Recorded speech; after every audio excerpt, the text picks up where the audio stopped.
Update muna nga tayo sa mundo ng basketball, partikular na sa Gilas, Pilipinas.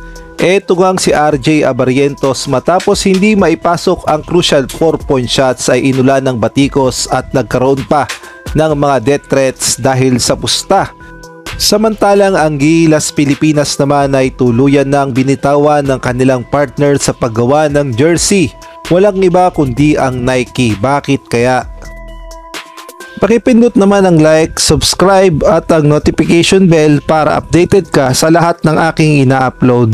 At kung gusto mong magpa-member sa aking channel ay pindutin mo lamang ang join at automatic ka na sa mga shoutout.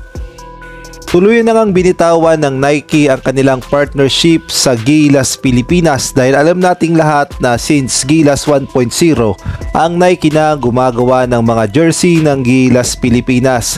Kaya nga lang ay sa pagkakataong ito ay wala ng Nike na gagawa ng official jersey ng Gilas Pilipinas dahil ayon nga sa report ay tapos na ang collaboration o partnership ng Nike sa ating national team. At ayon na rin nga yan sa naging report ng Spin.ph na naghahanap ng SBP ng panibagong kumpanya na gagawa o magi-sponsor sa jersey ng Gilas Pilipinas. Kaya naman expected na natin na maiiba ang itsura ng jersey ng Gilas Pilipinas lalong-lalo na kapag lumaban sila sa FIBA Asia Cup sa August. Kaya abangan na lang natin kung anong kumpanya ang papalit sa Nike at ano kaya ang susunod na jersey design para sa Gilas Pilipinas. Samantalang sa naging laban naman ng Barangay Ginebra at Meralco Bolts sa PBA Commissioner's Cup Quarterfinals Best of 3 Series, alam nating lahat na natalo nga ang Barangay Ginebra sa Meralco Bolts at tabla na ang serye. At dahil nga sa pagkatalo ng Barangay Ginebra, alam nating lahat na marami talagang pumupusta sa Barangay Ginebra dahil alam nila malaki ang tsansang manalo. Kaya naman nung natalo nga ang Barangay Ginebra at lalo na hindi na ipasok ni RJ Abarientos ang crucial 4 points ay inulan nga ito ng batikos at gayon na rin ng mga death threats. At ayon na rin nga yan sa naging report ng Spin.ph. Sandamukal daw kasi ng mga masasamang komento patungkol kay RJ Abarientos ang naglabasan sa comment section at gayon na rin ay meron pang death threats na nangyari sa kanyang buhay na alam nating lahat na hindi biro at hindi maganda talaga yan sa isang player.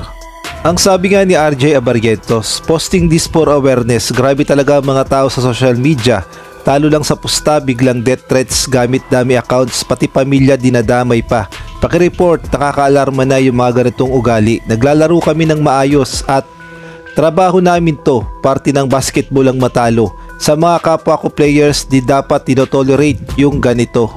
At eto kasi yung pinuputok ng butchi ng mga pumusta sa Barangay Ginebra at natalo dahil nung 8.0 seconds ay hindi nga naipasok ni RJ Abarientos ang 4 points na pangtabla sana sa Meralco Bolts. At eto nga yung banta kay RJ Abarientos. Sasabi nga, bonak na Ginebra, bobo, babaraling kita. Ikaw walang kwenta, pati crucial 4 points di mo magawa. Anong masasabi nyo sa mga ganitong klaseng pananakot sa mga players, partikular na kay RJ Abarientos? Maaari kayong magbigay ng komento sa comment section.